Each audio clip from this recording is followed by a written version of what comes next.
Hello guys, मेरे channel में आप सभी का बहुत बहुत स्वागत है। जैसे कि आप लोग आज जानते ही होंगे कि 24 जनवरी है और आज नेशनल गर्ल चाइल्ड डे है, राष्ट्रीय बालिका दिवस। तो आप सभी को बहुत बहुत बधाई हो। जो मेरा आज का टॉपिक है उसी से ही रिलेटेड है।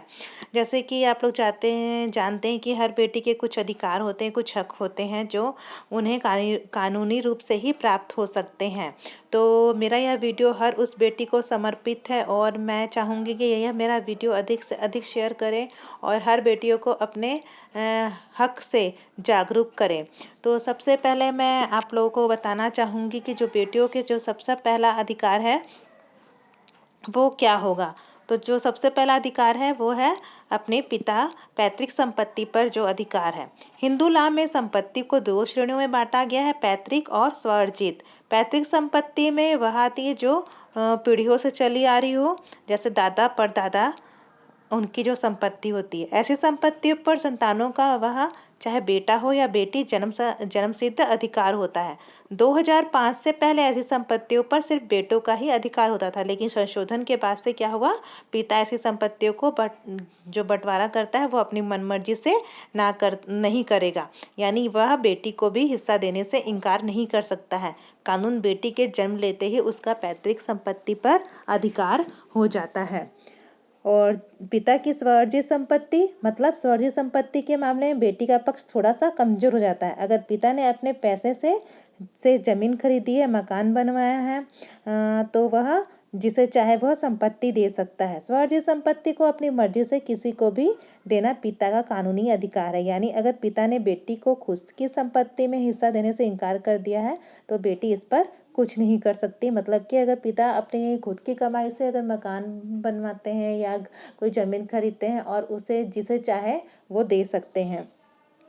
अगला जो पॉइंट रहता है, अगर वसीयत लिखे बिना पिता की मृत्यु हो जाती है, तो अगर वसीयत लिखने से पहले पिता की मृत्यु हो जाती है तो सभी कानूनी उत्तराधिकारियों को उनकी संपत्ति पर जो है समान अधिकार होगा। हिंदू उत्तराधिकार कानून में पुरुष उत्तराधिकारियों को 4 श्रेणियों में वर्गीकरण किया गया और पिता की संपत्ति पर पहला हक पहली श्रेणी के उत्तराधिकारियों का होता है। इनमें है विधवा, बेटियां और बेटों के साथ साथ अन्य लोग आते हैं। हर एक जो उत्तराधिकारी का संपत्ति पर समान अधिकार होता है। इसका मतलब है कि बेटी के रूप में आपको अपने पिता की संपत्ति पर पूरा हक है। अब यहाँ सवाल उठता है कि जो अगला पॉइंट है, अगर बेटी का विवाह हो जाता है तो क्या उसे पिता की संपत्ति पर हक मिलेगा? जी हाँ, इसमें भी जैसे कि 2005 से पहले हिंदू उत्तराधिकार कानून में बेटियां सिर्फ हिंदू अविभाजित परिवार की सदस्य मानी जाती थी, हम वारिस यानी समान उत्तराधिकारी नहीं। हम वारिस या समान उत्तराधिकारी वे होते हैं जिनका अपने से पहले की 4 पीढ़ियों की अविभाजित संपत्तियों पर हक होता है। हालांकि बेटी का विवाह हो जाने पर उसे हिंदू अविभाजित परिवार का भी हिस्सा नहीं माना जाता है। 2005 के संशोधन के बाद बेटी को हमवारिस यानी समान उत्तराधिकारी माना गया है। अब बेटी के विवाह से पिता की संपत्ति पर उसका अधिकार में कोई बदलाव नहीं आता है, यानी विवाह के बाद भी बेटी को जो है पिता की संपत्ति पर अधिकार रहेगा।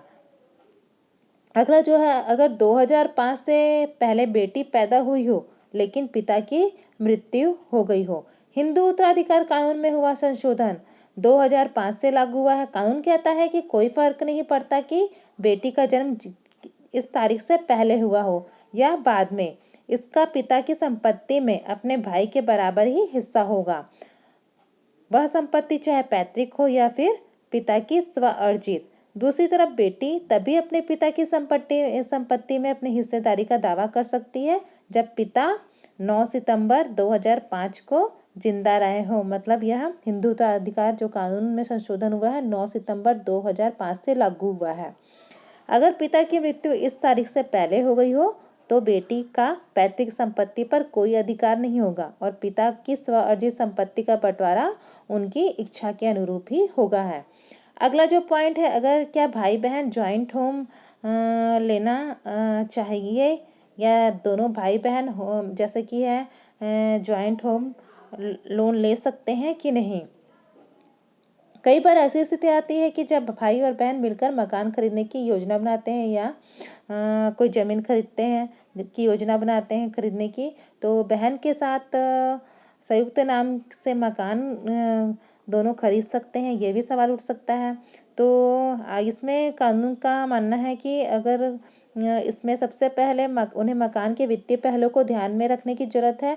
उन्हें ऐसा कदम उठाना चाहिए जिससे बाद में दोनों को फायदा हो। भाई बहन मिलकर होम लोन के लिए आवेदन तो कर सकते हैं। इसके लिए जरूरी है कि मकान के मालिकाना हक वाले दस्तावेजों में दोनों के नाम हों।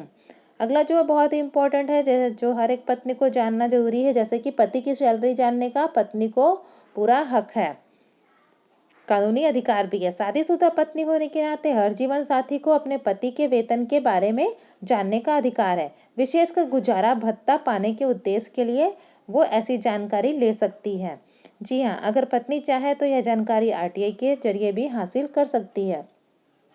मध्य प्रदेश हाईकोर्ट के 2018 के आदेश के अनुसार पत्नी के तौर पर विवाहित महिला को पति की सैलरी जानने का पूरा हक है। याद रखिएगा, ये क्वेश्चन पूछा जा सकता है।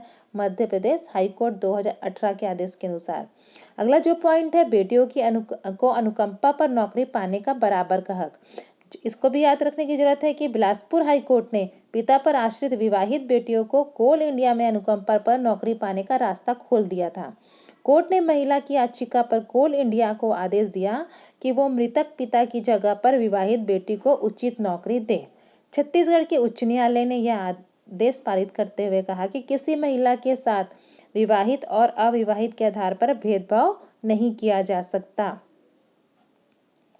अगला जो पॉइंट है कि पत्नी बेटी की सहमति के बिना बेटे को गिफ्ट क्या दी जा सकती है संपत्ति।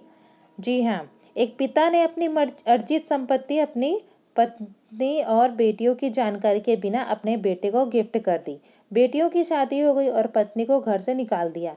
ऐसी स्थिति में माँ और बेटियों के क्या अधिकार है इसमें है कि अगर पिता खुद की कमाई गई संपत्ति को जैसे गिफ्ट करने के लिए किसी की अनुमति लेने की जरूरत नहीं होगी। लेकिन इस मामले में कानूनी वारिस होने के नाते माँ और बेटियां इस गिफ्ट पर सवाल उठा सकती हैं। इसके अलावा उस व्यक्ति की पत्नी गुजारा भत्ता की मांग भी कर सकती है। अब पति से जुड़े हक है, जैसे कि संपत्ति पर हक जो है, शादी के बाद पति की संपत्ति में महिला का मालिकाना हक नहीं होता, लेकिन पति की हैसियत के हिसाब से महिला को गुजारा भत्ता दिया जाता है। महिला को यह अधिकार है कि उसका भरण पोषण उसका पति करे और पति की जो हैसियत है उस हिसाब से उसको भरण पोषण उसका होना चाहिए। वैवाहिक विवादों से संबंधित मामलों में कई कानूनी प्रावधान हैं जिनके जरिए पत्नी गुजारा भत्ता मांग सकती है। कानूनी जैसे कि है CrPC, Hindu marriage act, Hindu adoption and maintenance act और घरेलू हिंसा कानून के तहत गुजारे भत्ते की मांग की जा सकती है। तो दोस्तों, ये मेरा यह वीडियो था जो कि हर बेटी पत्नी को जानना बहुत ही आवश्यक है, क्योंकि उनके अधिकारों से जुड़े हैं और इन कानूनी अधिकारों के तहत वो अपना हक प्राप्त कर सकती हैं। तो आई होप आप लोग को यह मेरा वीडियो अच्छा लगा होगा, और अच्छा लगा होगा तो प्लीज़ इसे लाइक करिए और मेरे चैनल को सब्सक्राइब करिए। Thank you.